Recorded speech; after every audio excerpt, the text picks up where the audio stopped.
before I start, you guys may not even be thinking about this, but what sort of questions or things did you think about related to stage 1?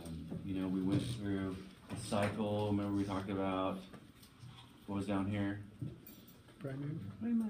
Primary, and this was primary emotions, right, which represented unmet attachment needs, secondary emotions, perceptions, and actions. And so that really paints the different parts of the cycle as it goes around and around, right? Okay. Remind me of step 1, or stage 1 stuff. What was actual step 1? See if you can give it back without looking. The whole stage de-escalation, very good. Step 1 of the stage of de-escalation. Remember we gave you the handouts? You can read them and you can ask questions. It's assessment, right? So you're assessing the individual attachment history and the relationship attachment history. Okay, so that's really that assessment. And we talked about how EFTers go one together, then separate, and then together. And we recommended a different pattern of sort of staying together as we do attachment history so that the partner can hear the attachment history. So is that coming back? Mm-hmm. Okay, assessment. Then what was step 2?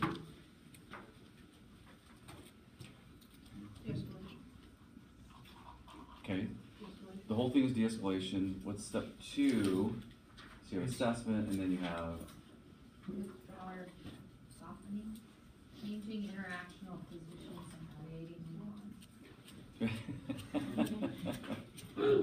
That not yet? Wow. Now let's work our way backwards. What's step 4? Reframe, right? Making the dance the enemy. Step 3. Hiding is an intervention within it. Step 3, we're going backwards. Let's work our way back up the cycle. So it's the bottom part of the cycle. Yes, step 3 is everything down here. Step 2 is everything up here. Remember, so we have assessment, step 1, step 2, right? No, I'm sorry, assessment step 1, step 2, step 3, and then step 4 is, right, reframe, the big reframe that the cycle's enemy, not each other's enemy. Is that right? You guys getting that, right? Say it again, let's go back over it, right?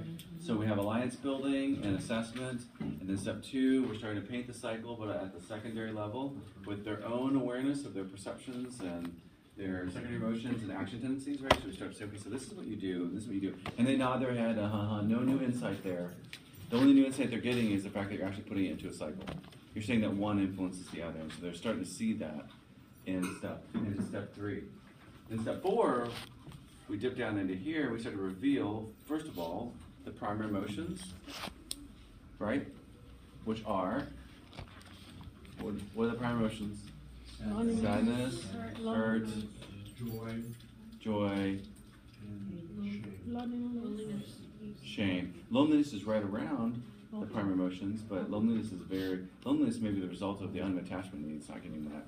It's like, you could probably put loneliness at like way at the bottom of all that. Okay, so we're trying to get to the primary emotions, right? We're trying to pull out the primary emotions. Then we have secondary emotional responses and secondary emotions which land up here, which are like anger, secondary emotion within relationships. And so we reinterpret anger as hurt, maybe, okay, afraid.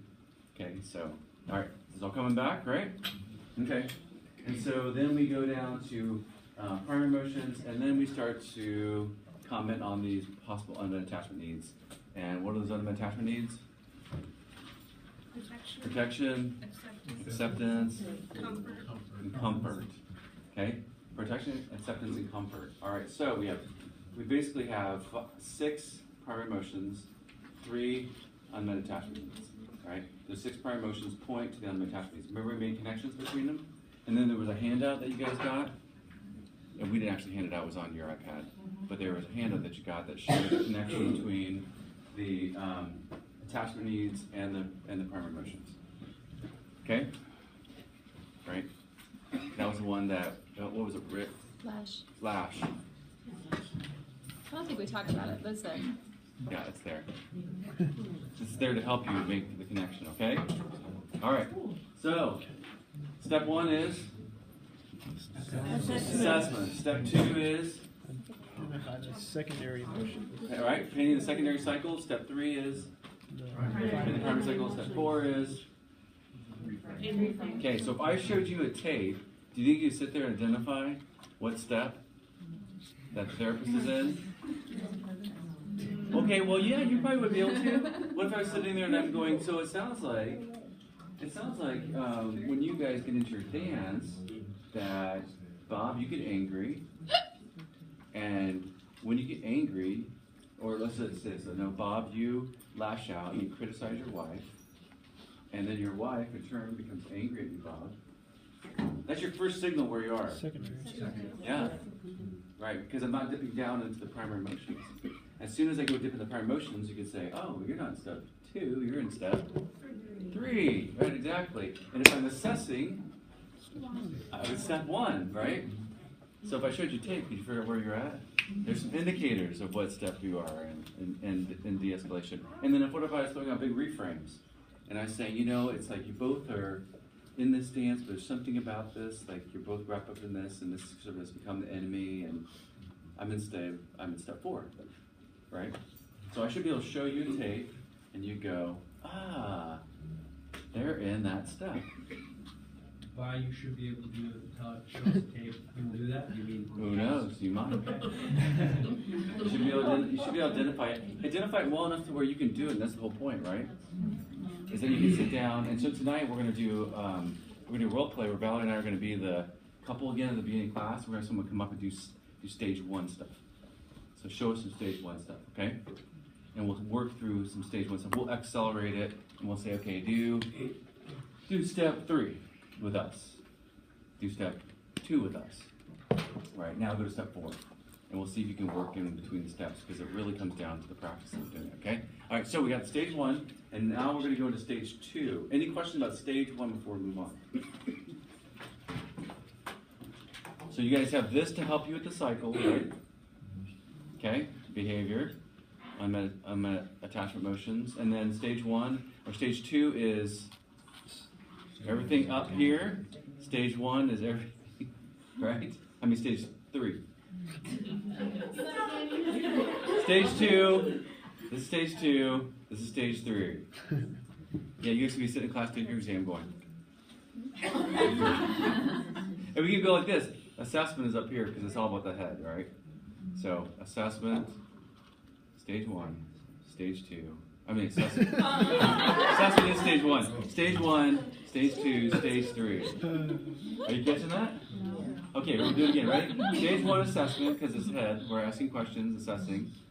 Right? Stage 2 includes secondary emotions, which are right here, right? Secondary emotions, perceptions, and behaviors. Right? Stage 3, we're going down into primary emotions and unmet attachment needs.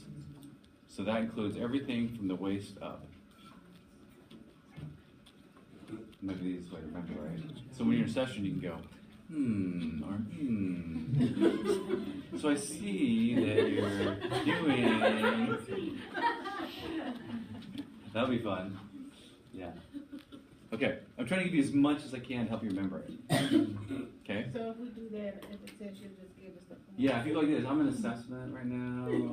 And I've just moved into stage 2, now I'm in stage 3. Okay. All right. Okay, so let's talk about stage 2. So stage 2, there's 2 key events that go through stage 2, and that is when we go back to pursue withdrawal patterns, we have withdrawers and we have pursuers, right? So it is, the blamer is typically the pursuer, and we have withdrawers. So we're moving into withdrawal re-engagement, because up to this point, they've just identified themselves, at a certain level, they identify themselves within stage 3, and seen it as sort of external themselves in stage 4, step 4. And now they're looking at themselves as a process of re-engaging in the cycle. So the withdrawer has to re-engage, and the blamer has to soften. As long as they stay in their positions of withdrawal and blamer, then they're going to stay stuck in their cycle. So we use stage 2 to re-engage the withdrawer and soften the blamer. So basically, withdrawer is moving into enactments of engagement and sharing attachment, fears, unmet needs, sharing things that haven't been shared because they've been withdrawn, right? So we're getting them to talk. The blamer, who's hostile or critical, we soften their emotions and risk reaching out to his or her partner who's engaged and responsive. So I guess maybe I'm panicked, that's why I get so enraged. What else can you do? What else can you do? He's not there, right? So we're really trying to soften the blamer so that their pursuit is not as critical. As long as the blamer has a critical pursuit, the withdrawer is going to stay withdrawn. As long as the withdrawer is withdrawn, it's going to be dangerous to where the blamer is going to continue to attack. Right? Remember that in the cycle? Right? If I attack you, what do? You withdraw. If I withdraw, it promotes more blame, and that's part of the cycle. It keeps going around and around. Okay. All right, so those are the two key events. So step 5 is we're going to identify and articulate. It's similar to step 3, but it's deeper. Okay, so step 3, we just introduced the unmet attachment needs, but now we're going to own them. We're going to make them more vivid. We're going to connect stories to them, relationship stories, past stories to them. We're going to move them into a deeper level of acceptance of those unmet attachment needs as it has resided in the relationship.